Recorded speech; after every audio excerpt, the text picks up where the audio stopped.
Welcome to another episode of Mexican in the Kitchen. This week I made some tamales, so I'm going to start preparing everything I need for them. I'm going to prepare some chicken for the filling. I added some salt. I'm going to also add a couple cubes of chicken stock. I'm adding the cubes because I also need some chicken broth, and in this case I'm only using chicken breast. If you are cooking your chicken with some chicken thighs, chicken legs, wings, all these kind of bones that give more flavor, of course you don't need the stock. And just to finish, I'm going to add half an onion I had left over. I have my pot on a 4 out of 6, so it's a medium fire. Once it's boiling, I'm going to throw my chicken in. Depending on the temperature and your stove and how big the pieces of chicken are, it will take between 35 and 40 minutes. After that, your chicken should be ready and it should be quite juicy. So I will just take it, put it on a chopping board and shred it. I've shown you this process before because it's really widely used in Mexican cuisine. So just shred your chicken into small pieces and set your chicken and your broth aside because we're going to need both later. For the filling, I'm using some mole. I usually buy the paste and it's really simple to use. You might get this in a bag, in a jar, or different presentations, but it's basically the same idea. You have paste and you have to warm it up and hydrate with some chicken broth. You want to warm it up for a while, make sure it doesn't burn. It's on a medium high fire, so 3-4 out of 6. This paste has chilies, chocolate and many other ingredients, so you will notice it starts to kind of melt. After a while you just have to add some of the chicken broth. Usually the amount is going to be specified on the packaging. In this case it's 3.5 times the container. Once you add the chicken broth, you might think, oh no, I used too much, but don't worry about it. It's going to be a bit runny, but after a while, when all the ingredients start melting and start dissolving, it will slowly start to thicken, and in case you use too much liquid, then just keep it on the stove and it will start to reduce slowly until you have the texture you want. Now that everything is perfectly mixed into my sauce, I can see that it has way nicer texture, it has a lot of body, so I'm going to add my chicken. When adding your chicken, you might think, okay, it's too thick, but that's exactly what we want for tamales. If our fillings are too liquid, they will take way longer to cook, so we want to make a thick sauce. It makes the filling of the tamales easier, the cooking time shorter, and this is exactly the texture we want, so I'll put my filling aside. You can use any hot sauce, you can use any kind of filling you want, but remember it has to be a bit thick because it will make everything way easier. For making tamales, there's 3 ingredients that are quite important. The first one is something to wrap them with. In this case I have corn husks, and those are my favorite, but you can also use banana leaf. As you can see, they are quite dry, but we'll take care of that later.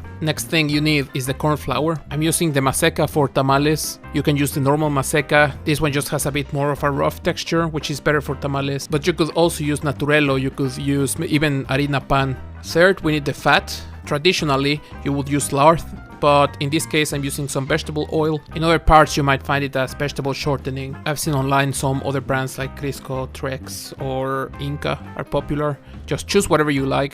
The use is in general the same. I took my shortening or vegetable oil and I threw it into a small pot. I have 220 grams. I want to keep a low temperature and I will take my time because I want it to melt without getting too hot. So keep it on low fire, and after a while it should look like this. Before I start working on my dough, I'm going to take a large container. In this case I used a 10 liters pot.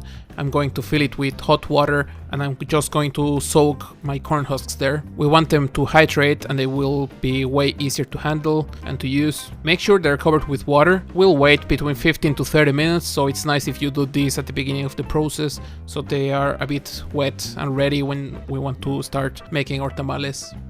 For making my dough, I'm going to start with the instructions in the package, which are 500 grams of corn flour. I will also add 10 grams of baking powder, 10 grams of salt, and at this point, if you're making it on a mixer, you can put it on the lowest speed.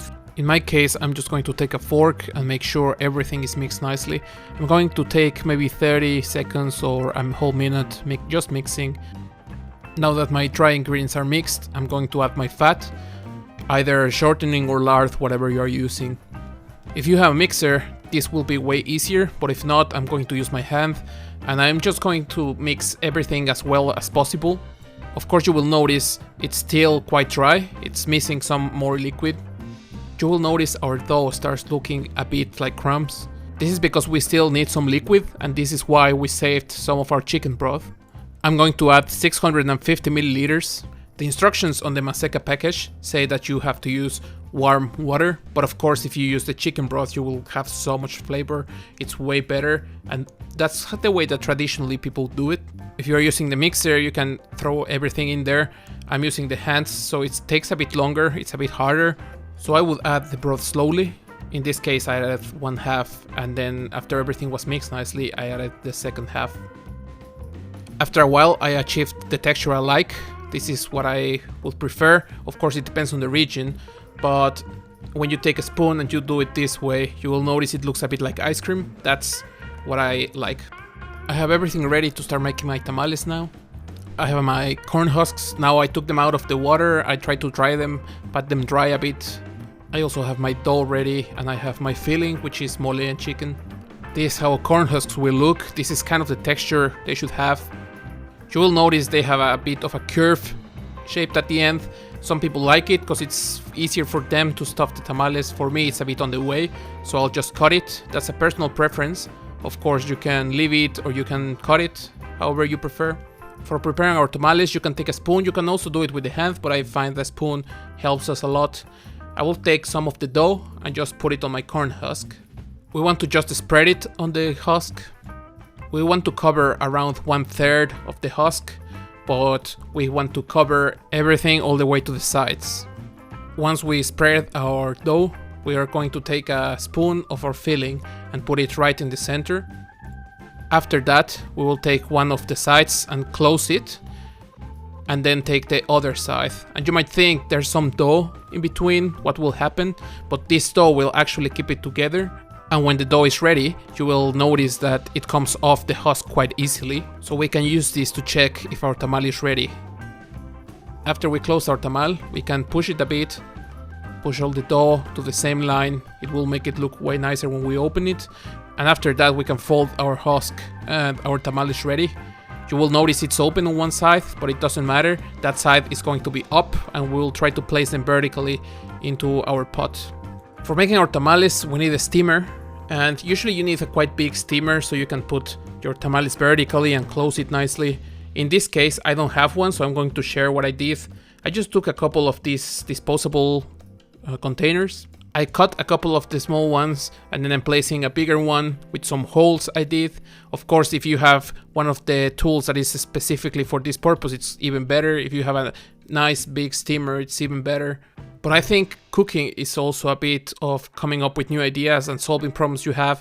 You don't really need to buy a lot of tools and a lot of pots and steamers and machines. You can always solve the problems you have. You can always do it a bit, maybe it's a bit more complicated, but you can solve these small issues. So not having the materials can't or shouldn't be excuse not to try something new. As you can see, I had some leftover banana leaves, so I made a couple tamales with the banana leaves because I had some leftover dough. I also covered the bottom with some of the banana leaf. If you have leftover corn husks, you can also use those. You don't really need to, but I like to do that, so it's more of an even platform you have for your tamales. After that, I'm just going to place all my tamales vertically.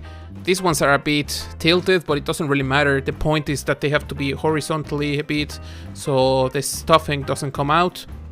This is how my pot looks at the end. It looks beautiful. I haven't had one of these in maybe 3-4 years.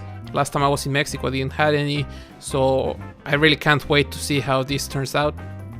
If you noticed, I put some coins in the pot, because this will help me when the water is boiling and they're making noise. I can tell there is water. If they stop, then you can tell, okay, I need to refill the water. But I will also add a piece of clothing on top, and this will help me to also preserve some of that moisture, some of the water, so I don't lose as much. Any clean kitchen cloth should do. I'm just going to stuff it here on the sides, and then you can put the lid on. Now that my pot is here, I'm going to put it on a medium fire, and I'm going to wait for the water to start boiling. I can hear now that the coins are making noise, so it means the water is boiling. So we'll leave it for 40 minutes to an hour and a half. You can check it at 40 and decide if they are ready or they need a bit more time. I checked my tamales at 40 minutes and they were not ready, so I gave them an hour, and now they're quite good. When you do this, be very careful. The steam is quite hot. It might not look like it, but it's really, really hot. And also the tamales themselves will be quite hot, so be careful, take your time. Our tamales are ready, and now we can go and open them. and taste them, which is the important part. These are both my corn husk tamal and my banana leaf tamal. I want to show you a bit what's the difference. Usually the taste is going to be quite similar. The banana leaf gives a bit of an extra taste. The corn husk you will smell when you're cooking them. They have a very particular smell, and I think the tamal also gets a bit of that. You can see the dough is very fluffy. It's really nice. The texture is quite good. I don't like the tamal to be too dry, so it's really nice that in this case I have a bit too much filling, but usually on the street they will have a bit less, and then half of your tamal is a bit dry. So I think this is the way to go. And now you can see, I like the color this one got. The texture is a bit more moist, but I guess it's part of the leaf. If you have tried tamales, tell me what do you think, which one of these two is your favorite, what other kind of tamal you prefer, or what other things you have tried, what fillings do you like, what fillings would you use. Have you tried something different out of the conventional? Tamales are the kind of thing that people will have in the mornings, especially maybe on the weekends, maybe during the weekdays.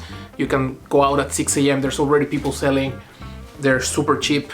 They're really filling. So for just quite low money, you'll get a really filling breakfast, and that will keep you going for the day. So I would usually drink these with hot chocolate, with atole, champurrado, those kind of drinks. It's very common to have it. Some people even put it on a sandwich. In Mexico City they deep fry them sometimes, put some sour cream on them. So you can do whatever you want, try your own fillings. I hope you like the video. Press like, subscribe, try it at home, share it with your friends, and see you in the next one.